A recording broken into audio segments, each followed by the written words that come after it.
The drift synthesizer in Ableton Live can produce FM tones.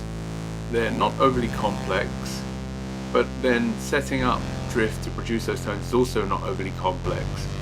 And the results are actually more interesting than you'd imagine. You can get some very nice tones, very nice textures from drift, FM tones, FM textures. So let's have a look in this video how we can set up drift to produce FM, and if you're interested how you could build this rack to give you some more control over FM using the macros available in the rack.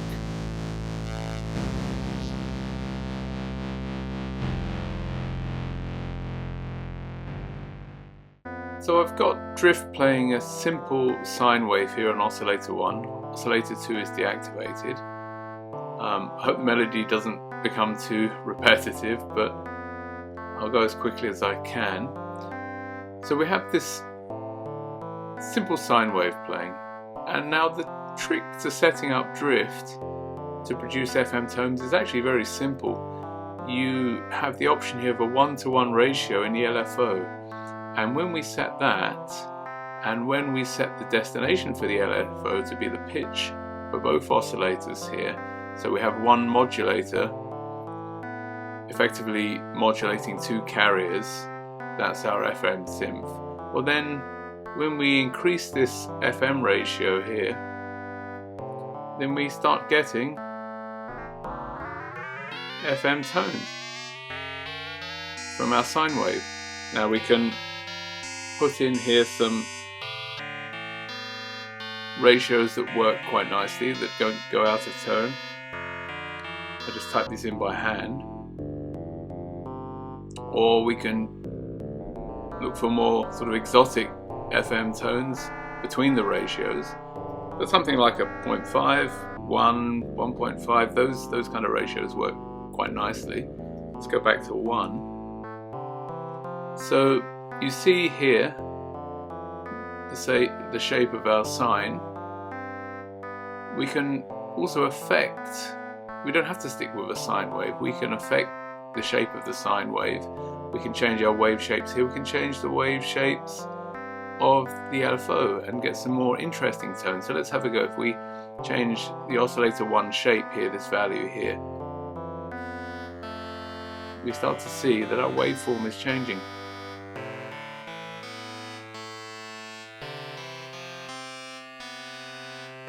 Perhaps we change the oscillator 1 wave. We go away from a sine,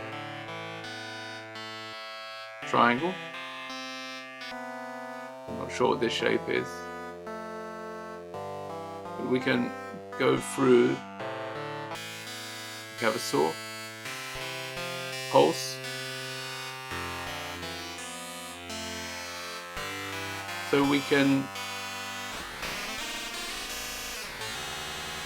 try change these waveforms and modulate them to generate different tones.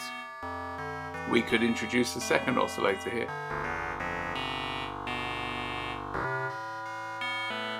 Change the octave range here, and also change the wave that's being played here.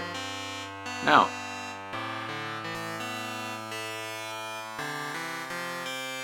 let's go back to 1.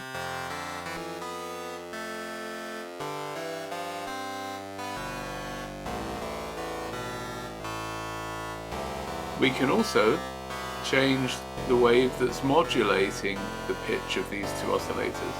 So let's try a different wave shape. Let's go away from sine, triangle.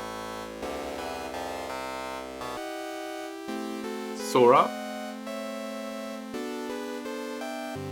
saw down.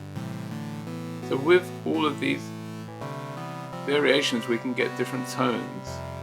Now I've got the ADSR here, attack delay sustain release, set to a pad-like tone. We could go to a more snappy tone if we wanted to. Maybe we'll try that in a second. But let's just turn off oscillator 2 a second. Just stick with the 1 oscillator. We'll revert the shape to just out of a triangle. let's say we can modulate this triangle shape. But what I've also done here is I've set the LFO to modulate itself effectively. So the LFO can be modulated by a source, so I've set it to modulate itself. Also gives us some new tones.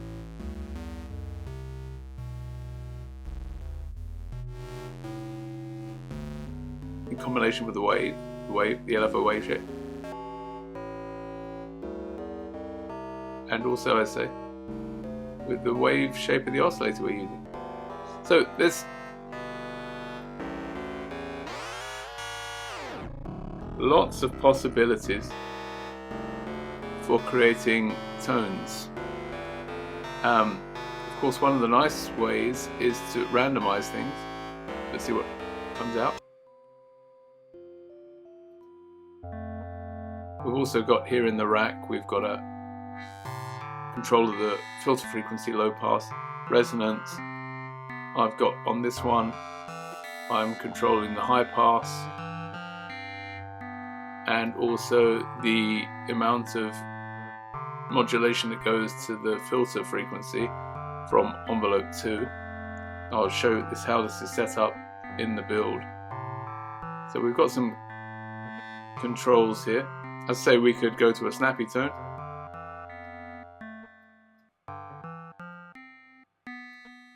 Try another. You'll notice here when I do the randomizing, some of these are deactivated here. I've excluded the ratio, so it's always fixed, and I've excluded the ADSR. The approach being that if I was looking for a pad sound, I would set this up to be a pad and then randomize all of these things apart from the ratio. Because you randomize the ratio, you're going to get tones like this. So I've excluded the ratio and the ADSR from randomization process. But I'd say you can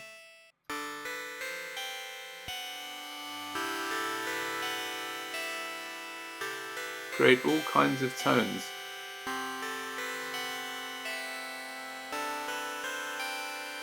Let's turn on oscillator 2. I've only got one oscillator playing at the moment. Let's try both oscillators. Try and randomize that.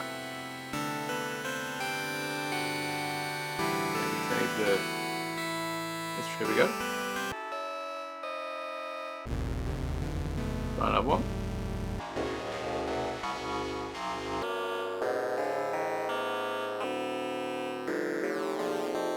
I've got the oscillator 2 detune here. Maybe remove that.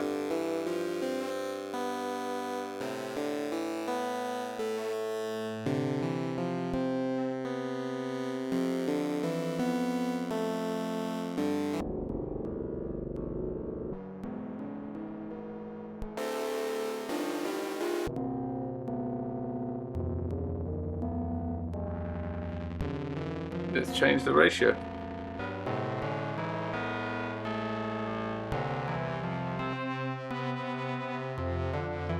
So we can play around with the octave values here. Let's change the wave. Maybe change the wave of the oscillators here.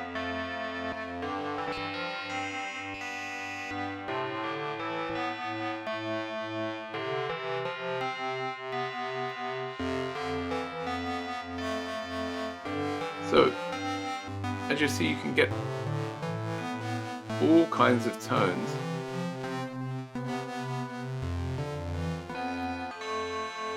Plenty of different tones. You can shape them however you want. Maybe like a piano sound.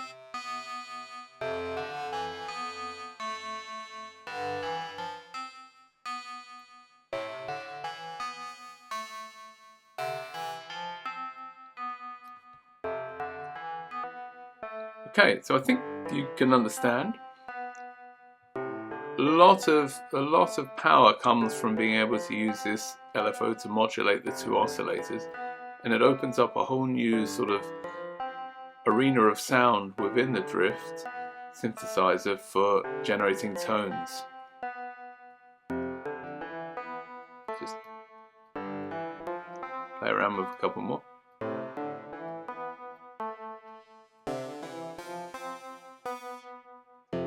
Try a higher ratio.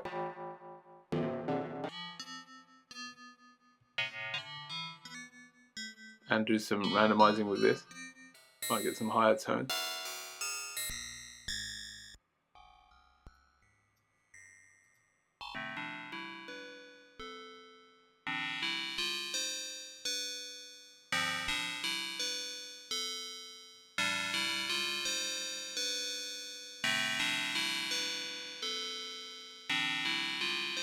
All kinds of interesting tones will be created. Okay, I think that really explains what's going on. It's quite simple. So we have control over the oscillators type, we have control over the shape, we have control over the waves within the oscillators, the detune. We can change the shape of the modulating source, the LFO. We can change the amount, how the LFO modulates itself to create tones. We have our FM ratio here. We have a filter, low pass with resonance. We have a high pass filter and the ability to open up the filter with the envelope, filter envelope, and we have control over the shape of our tone. Let's have a look then how this is put together. It's very quick, very simple. It's actually, you just have to know that it exists, and then you can start generating these tones yourself with Drift.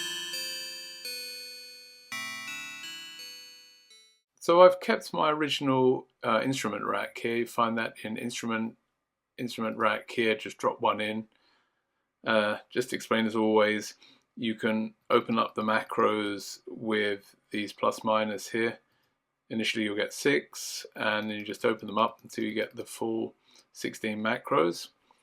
We're going to need Drift, of course. We're going to drop that in, and let's turn it off for a second. We can set up Drift very quickly. I will leave, once we've done the mapping here, I'll leave a screenshot of this so you can see the mapping values if you want to just do this yourself and not watch the setup. Okay, so we'll go here to the LFO first and just click this 1:1. That sets up the LFO to modulate our oscillators at an audio rate. We can go down to the bottom here and set this value here, pitch modulation, to 100. That now enables the LFO to modulate this. This we can turn off. I set this to 0. We have then the modulation source for the LFO to be the LFO itself, and we're going to map these in a second so we don't have to worry about that. The ADSR, here we want the envelope 2. We'll map this value as well. So I think that's everything. Let's start our mapping then. We'll start with oscillator 1 octave. Oh, one last thing actually, we can come out of here. I always reset this to 6 decibels so they're equal. So let's go back to the mapping then.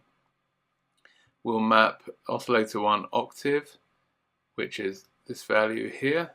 We'll map that here. Oscillator 1 wave here, and the shape value here. Oscillator 2 octave, this one here we can map here. Oscillator 2 wave, and the detune we'll map here. Then we have the LFO wave type, which is this box here, and the LFO modulation amount, which is this value down here. Now we have the LFO ratio, which is our control here. Our low pass frequency here. I'll Click that again. Our low pass resonance here. Then on the X here, I had two things mapped to this. One is the high pass, and the second is this value here, this control over the envelope to frequency, filter frequency modulation. So we'll map that one there as well. ADSR, we'll take the attack here, the decay, sustain, and the release. And we'll repeat that here for the envelope number 2, which controls this here. A,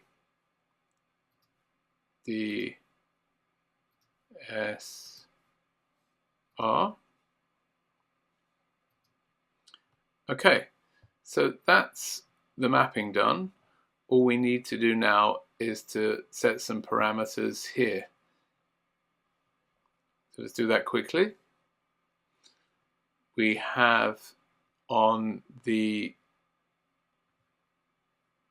high pass frequency, I set this from 10 Hertz to, I believe, 10,000, so that we always have some sound available when we do randomization. The low pass modulation amount here, X, this value down here, I set this from 0 to 100%. These I left. Then we have the oscillator 2 wave. That's fine, that can go through sine through rectangle. The oscillator 2 octave I did from -2 to 2. The detune I kept at -7 to 7, but you could change this value if you wanted to, if you didn't want such a large detune range. The oscillator 1 wave I kept the same. Oscillator 1 shape I didn't affect. Then we have this oscillator 1 octave range, also -2 to 2. The resonance I reduced here to 0.85. That's just to limit any high resonance values if we do randomization. The frequency here I kept the same. Then we have to go to the LFO wave. Now we have to reduce this. Just pull down. We don't want these. We don't want sample. So we reduce it to square. So just after here, sample and hold comes down square. So sine to square, because I found that the sample and hold didn't make particularly nice FM tones.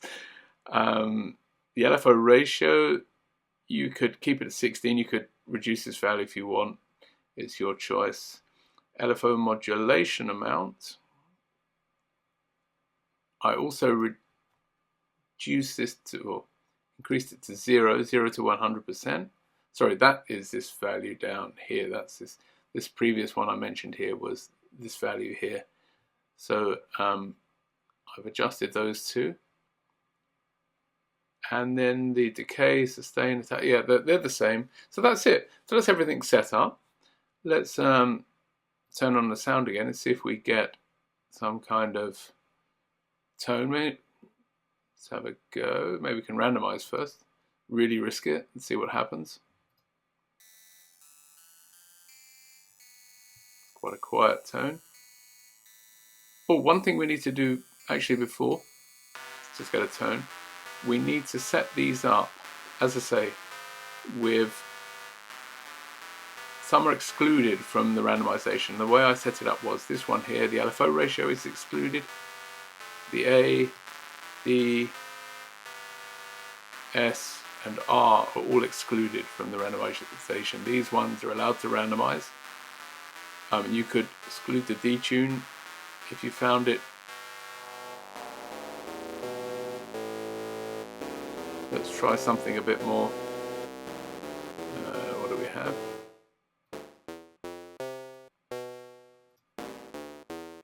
See if we can. Let's try and randomize this. We can, I say, you can adjust the ratio by hand.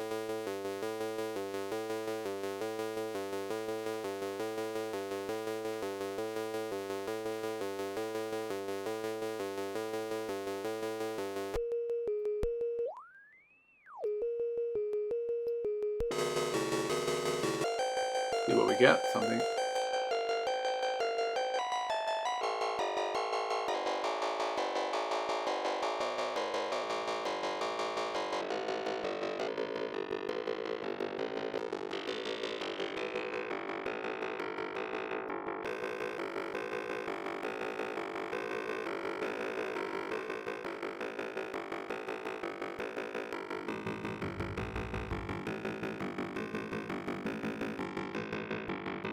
Let's try 0.5. 1.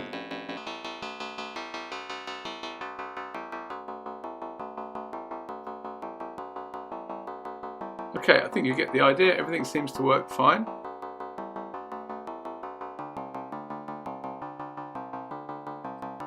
Have a go yourselves. It's a nice little tip, I think, knowing that this function exists and that you can get these kind of tones from drift. I say, I hope this is useful to somebody, anybody. As always, enjoy the rest of your day. My name's Andrew. Thank you for watching if you've made it this far, and see you in the next video.